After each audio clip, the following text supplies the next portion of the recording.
First Watch with Sheriff Mark Daniels on KWCD Bisbee Sierra Vista, hosted by Public Information Officers Carol Kappas and Grady Butler. First Watch is brought to you by Sulphur Springs Valley Electric Cooperative. And welcome to your Friday. I'm Grady Butler. With me is Carol Kappas and Sheriff Mark Daniels. Good morning. Good morning, Cochise County. Hello, everyone. Let's start with the spelling bee tomorrow because that's going to be a lot of fun. Yes, it's such a kind of a unsung event. What I mean is these kids from all over Cochise County come to Sierra Vista. It's going to be at the First Baptist Christian School on 7th and Wilcox. I hope I said the right school there. First Baptist Christian Academy, excuse me. It's right there at 7th Street and Golf Link, on that. And it starts at 10 o'clock in the morning. But these kids come from all over the schools in Cochise County to see who's the best speller. And let me tell you, it's so impressive. I've done it for many years, thanks to Cochise County School Superintendent Jackie Clay and Cynthia over there. They put this together every year. But it is. You want to see some academic talent, come out tomorrow at 10 o'clock and watch these kids. Free admission. I mean, come out and support these kids because it's like anything. It's any competition. They work hard to get there. And it's a lot, like, they will remember this for the rest of their life. Do you guys remember spelling bees? Oh, no, I never made that list. My word was anti-disestablishmentarianism. I'm kidding? telling you, I'm not kidding. You never forget stuff like that. So I'm so excited that kids now are doing this, and they will remember it for the rest of their lives. Were you a spelling bee champ? No, I'm just saying. We're just going to go You with are. that. We're just going. I couldn't even pronounce that word. That was really good. Yeah. You know? So that's some of the things. And keeping with kids, we had the Skills Academy visit yesterday in Bisbee. Yes, and in fact, I was talking to one of the parents last night about that, and I guess that went really, really well. I couldn't be there. I was in budget meetings, but anytime we get the chance to work with kids and have kids come down to our facility and share us with them, it was cool. So I've heard good things about it.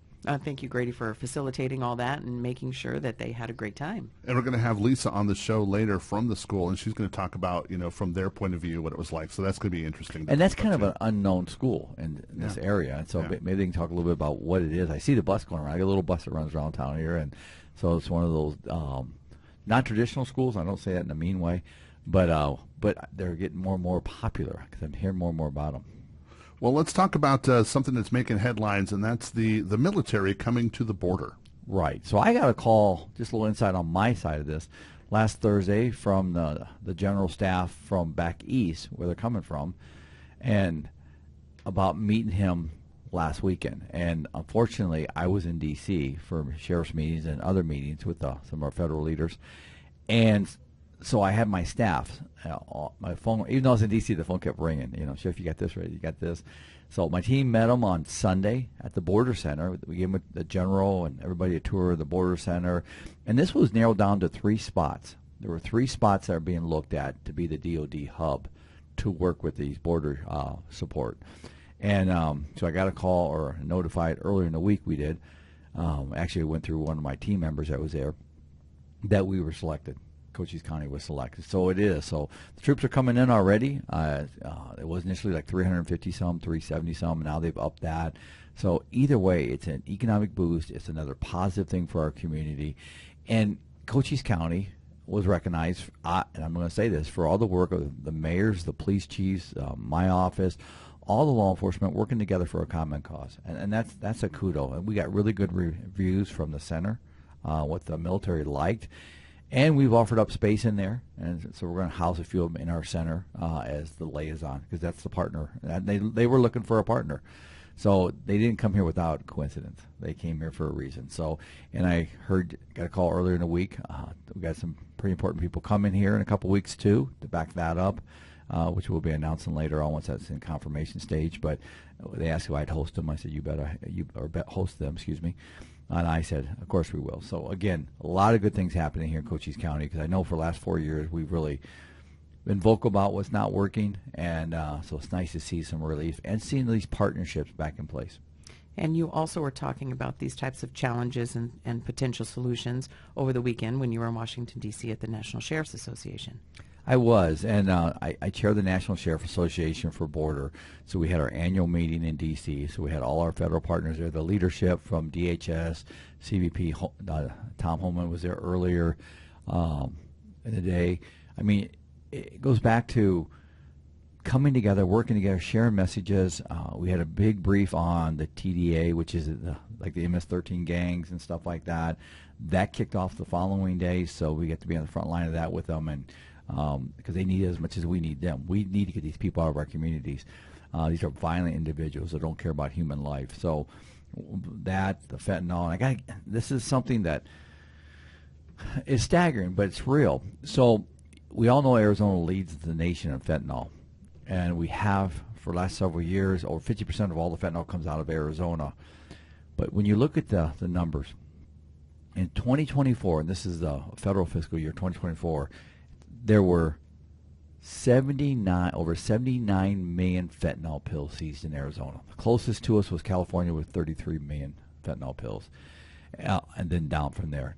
New Mexico and Texas are 6 million, 5 million. 79, almost 80 million fentanyl pills were seized in Arizona.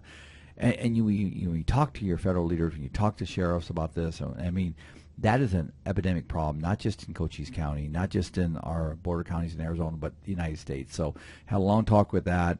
One of the cool things is our Royal Canadian Police partners were there. They actually came down.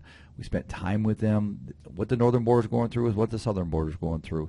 So we had some time with them. They presented the NSA president, myself, a nice little gift from Canada. Plus, they joined our National Sheriff Association border team and committee that we work on so much. So, again, just to have these partnerships and engagement. So, again, we're moving in the right direction. Last month, we met with the Mexican law enforcement down in Douglas. They came over to the U.S. side, and we had a very good meeting. So, over the last month and a half, we met both Canadian and Mexico. So we're doing the right thing. We'll keep pushing it, and this border center is becoming one of a kind, state of the art, recognized program. So thank you to the guys and the men and women over there that would do this. One of the things I want to remind everybody about is to follow the Cochise County Sheriff's Office Facebook page, because we put out a lot of information, some fun stuff, but a lot of information you might need, including when there's something we need your help with, like some runaways.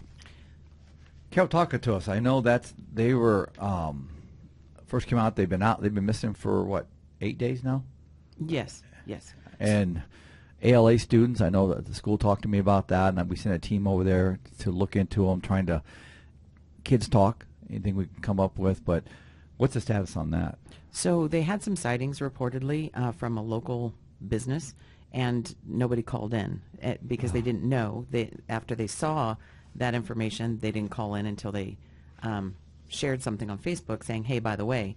So if you see anything like this, please pay attention. So the Department of Child Safety has a brand new unit called the Missing Abducted Runaway Children, so the MARC unit. It's new to the Department of Child Safety, and they collaborate with law enforcement agencies statewide when a child goes missing, is abducted, or runaways. And I know that we have Amber Alerts as well, but these are kids that are runaways, so two different bowls that we have to pick out of. So they're required to send an email with updated information on missing youth every 7 days. So we're going to get notified every 7 days from this unit on the status. And they gave us information on Mia Fletcher and her brother Isaiah.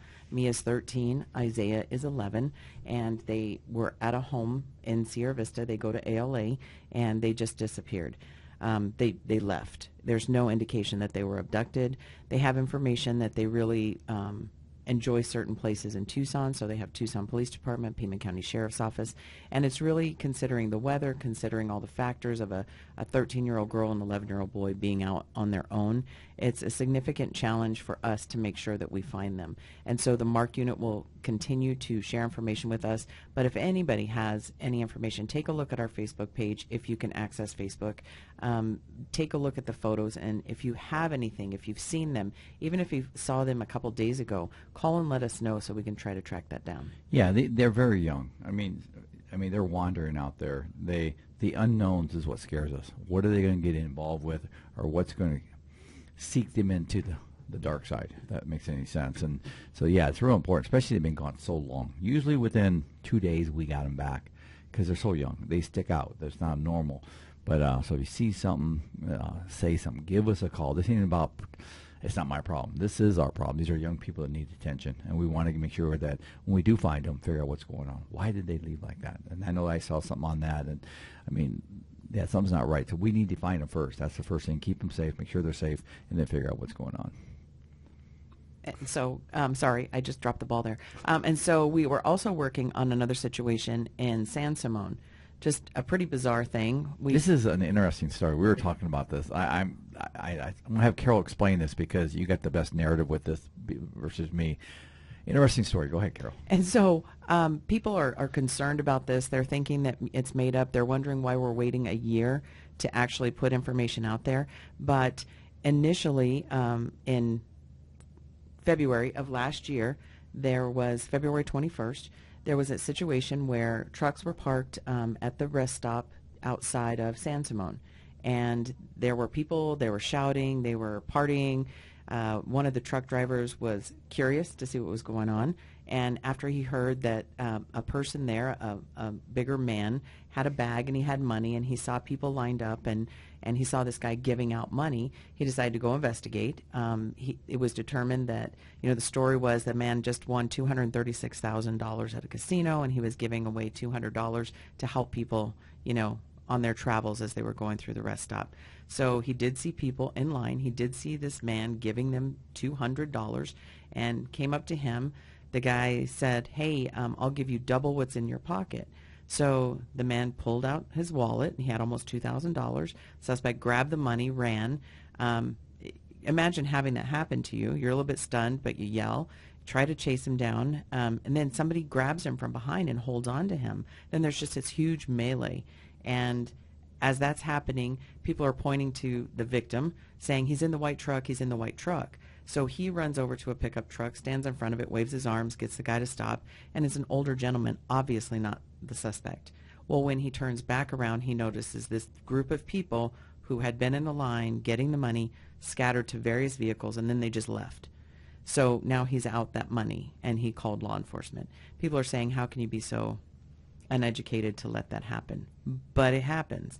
The very next day, a truck driver, same place, goes to sleep. Somebody pounds on his door saying that there's another driver in need of help. He wakes up. He gets out of his truck. He did not know he dropped his keys. And he starts trying to figure out, where this driver in need is. He turns around, sees somebody in the cab of his truck. So as he's running back there, somebody swept his feet out from under him, causing him to faceplant. Got a big old goose egg, had his head bleeding. And when he managed to shake it off and see what was going on, everybody scattered and again fled the area. And he had a bank bag in the cab of his truck, and his money, a significant amount of money, was gone. And he was injured on top of that. So, yes, we were investigating that. We were trying to get leads. We were trying to find out if anybody was in the area who may have seen that. There was an item of evidence that was left at the second event, which led to us having now a person of interest that we're looking for. So, again, check out our Facebook. This is a 40-year-old gentleman. Last known address is in Philadelphia. And he and this group are here. On the 5th, which was 2 days ago, another truck driver said that he saw 5 to 8 people acting suspiciously. He managed to get photographs of them. He did not fall for anything. He submitted his information, see something, say something, through the sheriff's tips, and we were fortunate enough to get the photos. Now we believe that there's a connection between the people that were identified 2 days ago and connected back to the people that created these crimes in February of last year. So if anybody has any information, if you recognize this person, let us know. Please do not approach them. And it's a group of people, including one woman, and the photos are not the best quality, but it seems like this is a group of marauders going through and attacking people. We do have information out to other states and our communities to see if this is happening maybe across the border in Lordsburg, further over in Hidalgo County, or even over, through other parts of Arizona and into California. Let's call it what it is. They're criminals. Going back, that truck driver that they got the money back, I understand he had just sold his house and it was on his last trip. That was before he retires, I'm assuming, and had the money from the home sale. So these people that are doing this are just a bunch of criminals. Let's just be real. They're a bunch of thugs, criminals, and so and I know we're going to work with our partners in Pima County and Tucson PD up there, because with the gym show going on right now, obviously they're scammers. Obviously they're They're well organized. I mean, to give out money and they're all part of a scam, draw people in, like, you know, and well, just creepy people. So but be careful on that, especially. I mean, I get it. You got somebody giving out money. You never know in today's world if that's real or it's not. But if it seems too good, it probably is. And also, we were seeing a scam about tolls as well, Carol. Yeah, so I even got a text message saying, you know, I needed to click and copy and paste a link because I didn't pay my tolls from my travels. And I've been on the road a lot in the past couple months, but I'm telling you, like the last toll I hit was Boston, and I paid it, I swear. And if you get these things, please do not click, copy, or paste. If you know for sure you haven't traveled in any way, shape, or form to an area where there's toll roads or anything like that, if you get a text message, please do not fall for it. These criminals are so good at what they do. And people unfortunately lose a lot of money that way. And if it's not money, you're wondering, well, you know, they didn't ask me for money necessarily. I clicked the link, I copied in my browser, and then nothing happened. Oh, something happened. You know, now they're in the depths of your systems, whether it's in your Apple iPhone, whether it's in your computer. Please just do not be a victim. And just to add on to that, you look at this scam, and I've heard this so much. I had a couple calls on this where these scammers are calling on the warrants. Yes. Pay the money, and they're using our names. Ray McNeely, Ryan Olmstead. Yes, they're employees of the sheriff's office, but we don't call and tell you owe us money. We don't call and say, hey, you're wanted. Bottom line is we're coming. You'll get some in the mail, or we're coming. And so, yeah, don't fall for that either. Please do not fall for that. I know some people have already, so be careful on that. If you get these crazy calls, just hang up. And the second half of that is I was in the Sierra Vista office last week, and a woman came in and said that she was there to pay her fine for jury duty. And so a little bit more investigation, she indicated that she had gotten a call. Someone knew her name, they knew her address, and they told her to come to our office, and she did. Now, we have to look at that from a safety and security issue, too. They knew her name, they knew her address, and now they know she's gone out of her home.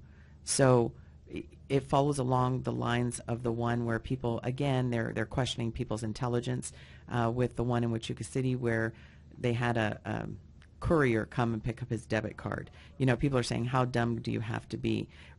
You can be, you know, sucked into that whole dynamic very easily for a lot of different reasons. So we really have to pay attention. In the courier one, they knew the address. They knew the man was there. In the one from last week, the woman, they knew her address, and they knew she was not going to be home. So please do not be a victim like that. You know, they make it so believable. Let's just be real. They make it so believable, and they work on the conscience of people, good people, and their conscience. They feather that up, and then next thing you know, they're in there trying to get money. But yeah, it's just incredible. And I know people are falling for it. I've heard they're falling for it. Please do not. I mean, talk to somebody in uniform. Talk to somebody in uniform. You haven't done anything wrong. Come in, say, hey, is there paperwork for me? Let us run that down, and we're going to tell you it's a scam. And it's just unbelievable what they're doing. And one of the best ways to avoid a scam is ask the question every time, who initiated the contact? Because 90% of the time that will save you. If somebody else is calling you, be wary. Don't give any information and hang up and call a known number. That's one thing to do. So who initiated the contact? Ask yourself that every time. And these couriers that come there to pick up the debit card or try to pick up the money, yeah, call us. We'd love to find that courier because they're just somebody they're grabbing out there. No offense, they're a criminal too. They know exactly what they're doing. So we'll get our hands on them at least. But a lot of this stuff is organized outside the proper United States. It's hard to get those folks. But if you got criminals running around here to work for them, I know it's that third party accessory to that crime, we'll grab them every time. But work with us. Call your local law enforcement. Call the sheriff's office. And unfortunately, you almost can't even rely on your caller ID because they're spoofing the phone number, so it looks like it's the sheriff's office.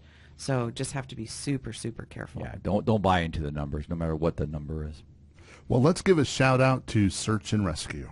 We had their annual meeting last night, and I meet with all my team members once a year. Last night was with Search and Rescue, and there's about 50, 60 of them, men and women that go out there on their own. They're volunteers. Sheriffs in Arizona have a mandate to run Search and Rescue, but these are volunteers. I mean, they go out and rescue people. Sadly, they recover. I've done a lot of recoveries over the last 3 or 4 years of those that perish in the desert. On and on. I went in there and spoke with them last night, and it's tough because they're volunteers. We don't have a like a budget for them, if that makes sense, because we don't like their fuel when they drive their cars to scenes and stuff like that. So I like spending time with them, and I went in there last night. We spent a couple hours with them, but talking about issues, challenges, but most important, the appreciation I have for all those men and women. So we got some that have been there 35 years. I mean, it's incredible. So thank you to our search and rescue folks for all they do, and thanks to their families to allow them to do it. And so for the safety message, are we ready for some football? Carol, my Bears aren't. My Chicago Bears, I'm a man of character, so did not make it. So who's playing?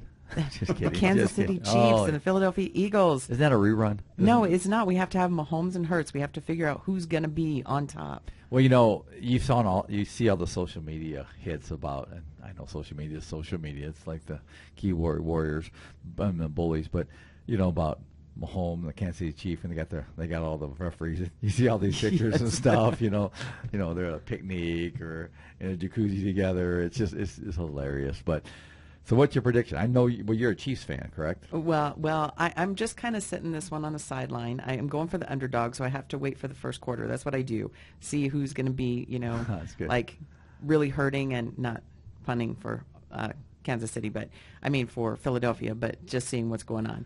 So we really have to watch that, and then people need to watch for the commercials. That's true. It's the best part. It's the best part. If you're not a football player, watch the commercials. Or the Puppy Bowl before. The Puppy Bowl. It's true. I forgot about the Puppy Bowl. Yeah. You got to look at, obviously, if you're going to go for the underdog, it's going to be the Eagles. They haven't flown very well in the. Yeah, it's been tough. No, so I mean, and of course, the Kansas City Chiefs, which obviously are the favorites. Mahomes, an amazing quarterback, but the bottom line is, I mean, he's going to be hard to beat. He is going to be hard to beat. I mean, the guy's just got, and everything I hear about the guy, he just seems, and I don't know him, but everything I hear about him, he's just a down-to-earth guy. It seems like it. He makes really good impressions, Yeah. and all the positive stuff that surrounds him. But I think it's probably time for the Eagles to just, Time to fly. It is. It's time to fly. And and being a Bears fan, part of the NFC side of it, not the AFC side, I'll probably go for the Eagles, but I don't think it's going to happen, so I might just be disappointed if I do that. Well, all things considered, tons and tons of Super Bowl parties. True. And but before we do this, we'll talk about next Friday. So who's your team? We got to pick and we'll see who got the best. I'm going to say Eagles by a touchdown. It's going to be a good game. I think so. It is. I will take Eagles. I was going to say a touchdown too. Okay, Eagles. So 2 Eagles. Oh, great. Yeah, it's football. Do I have to pick something? Yes. I have no idea. Then I'll go with the other ones. That way, who was the other team? Kansas City. Kansas City by a touchdown. So that way we'll know next week. Grady's the commercial guy. You see that already? I like the commercials. Yes. So obviously it's going to be a fun weekend. It's a party weekend. We understand. Everybody will be out. Our DUI task force, Southeastern Arizona DUI task force, from all the multi-agencies, will be out looking. Please don't make them work too hard. So don't drink and drive, and get a ride. Pass your keys. Get it? Pass your keys. That's kind of a little fun. So yeah, that's okay. But please don't drink and drive, and let's keep the highway safe and community safe, and go Eagles. All right. And Good all luck. of this is happening in New Orleans. Oh yeah, Grady. you love the. I'm New lost. Orleans. I don't know what's going on. Tuesday, Mardi Gras. So people are probably going to start Sunday after the Super Bowl. Oh, yeah. For the Mardi Gras parties, because you have 2 whole days that you can catch up with. Because Ash Wednesday's coming up, so get it in while you can. Yeah. Sunday through Tuesday. If you haven't got your king cake yet, find one, so that you can see what kind of luck you're going to have for this coming year. So get ready. Carol's got the party scene going, doesn't she? And even through Ash Wednesday in there, I like it. So, no, it's going to be a party down there in New Orleans, no doubt. All right. Well, Sheriff Mark Daniels, we thank you for coming and talking to us Thank today. you, everybody. Have a safe week. Go Eagles. And Carol, who do we have coming in next? Well, let's see who's actually out in our lobby here. Okay, we'll figure that out in just All a right. second. First Watch on KWCD Country is brought to you by Sulphur Springs Valley Electric Cooperative. Giving you an inside look to your sheriff's office. Let's go back to First Watch on KWCD. And it's brought to you by Sulphur Springs Valley Electric Cooperative. I'm Grady Butler. With me is Carol Kappas and our next guest. Welcome back, Cochise County, and thank you so much, Catherine, the principal of Joyce Clark Middle School, for being here. So we're going to just kick this off. If you can go ahead and introduce yourself. Hi, everybody. My name's Catherine Wright. I'm the principal at Joyce Clark Middle School. This is my 3rd year with the school, and I'm very excited to be here this morning with all of you guys. And Judge Bannon has talked about the Youth Violence Summit, and that's why you're here. You're a part of that team. So first tell us, what is the Youth Violence Summit? What was that? So I was asked to be on this, I think, absolutely wonderful team that includes our lovely esteemed Judge Bannon, SRO at the Benson High School, Trish Smalley, and Sean Brownston with Sierra Vista Police Department, and Javi, I believe it's Ruiz, with the Juvenile Probation Department, really talking about a state initiative about how violence is impacting our youth today and the different ways we're seeing these things across the state. And so it's been, really eye-opening to get some of the legal aspects. In my position, I see education, I see our students going through very different things than what I remember when I was their age. And so we're trying to figure out the best way to go about helping them so that we can curb this violence streak that we're seeing in our youth. And so from the violence aspect, what are you seeing from your position at your school? Some of the things that we're seeing, it's coming through social media a lot. So it's coming from across the border. It's coming from our side of the border, going from anything to, vaping is a huge issue nationwide, and we're seeing that here in Sierra Vista as well. That leads to some sort of, interactions with students, in some sort of like gang type activities, and also, just fight aggressive behaviors towards one another, and how can we help them better communicate so that they aren't resorting to that violence. And what are you doing to take steps against these issues? The school district has implemented PBIS, Positive Behavior Intervention and Supports, district-wide. All of our initiatives are be safe, be respectful, and be responsible. And so we are pinpointing and just showcasing, when you do something positive, we're going to reward that behavior. We're going to make sure that those students know that you're doing the right thing, and we're going to make sure that they're rewarded for that. And then the positive or the negative behavior, obviously we're putting structures in place to make sure that stops. Our school district was granted the SSO program with ADE, and so we have just started this initiative. A lot of the administrators yesterday were trained in how to go through this program and what a safety security officer is.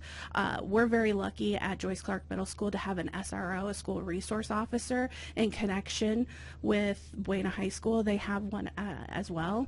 And so this person, Officer Grady, has done an absolute amazing job making connections with our students, bridging that gap between the police and the community, and making friends on campus, and having a safe spot for our students to talk to somebody if they have any kind of troubles, legal troubles or whatever.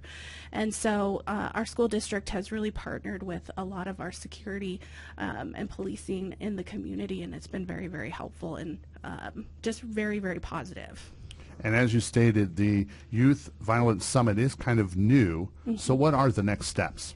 So the next steps, we're trying to get the community aware of the things that are going on.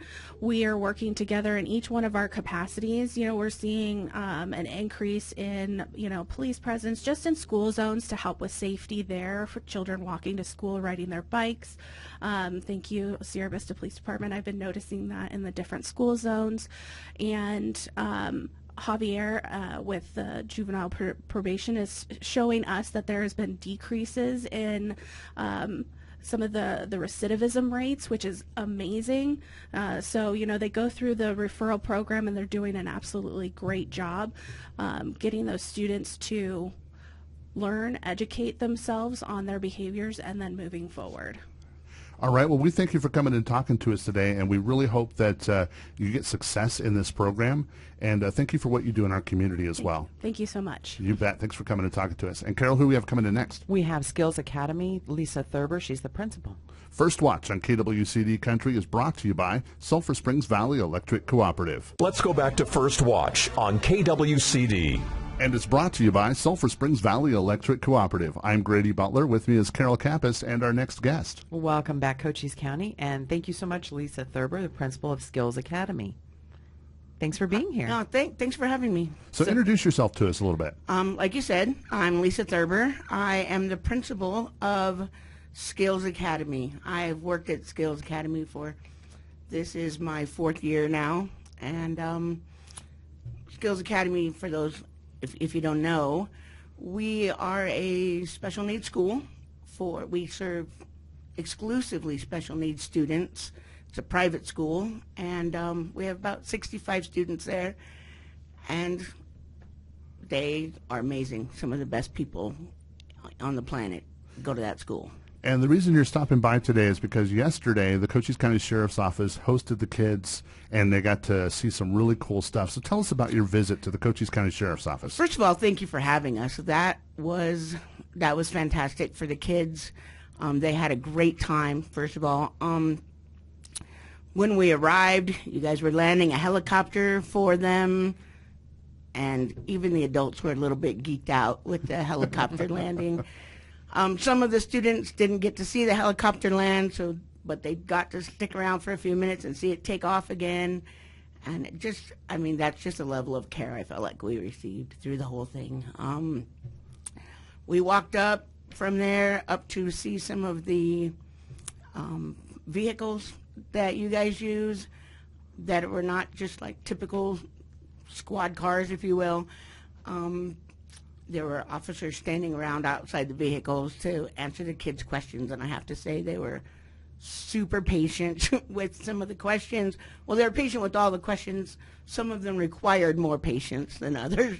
And just with the kids, and we have kids on so many levels of capability and responsiveness to instruction, and they were just very, very patient with them. I loved that you guys kind of let us move through at the pace the kids needed to move through. They received gifts from you guys that they were excited about. They got to see from a distance, obviously, the shooting range, that they were super excited to see that. I think they were amazed. I was amazed the distance, how far the range. You have to be able to shoot 40 hit a target at that range. It's a football field. Yeah, it's 100 yards. Yep. I was like, whoa, I can't even see that. People are shooting at it. So, yeah, I just thank you so much. We are so grateful for the welcome that we received.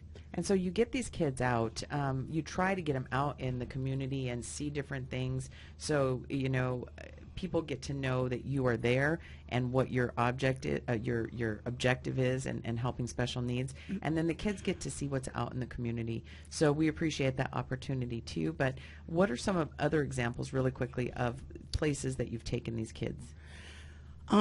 We do like to go hiking and just get them out in nature. There's some therapeutic qualities to just being out in nature and in the sun and getting exercise. But one of the places in town that was really awesome, took our kids in Mod Pizza, and they actually showed them how to make the pizza and let them make each other's pizza for it.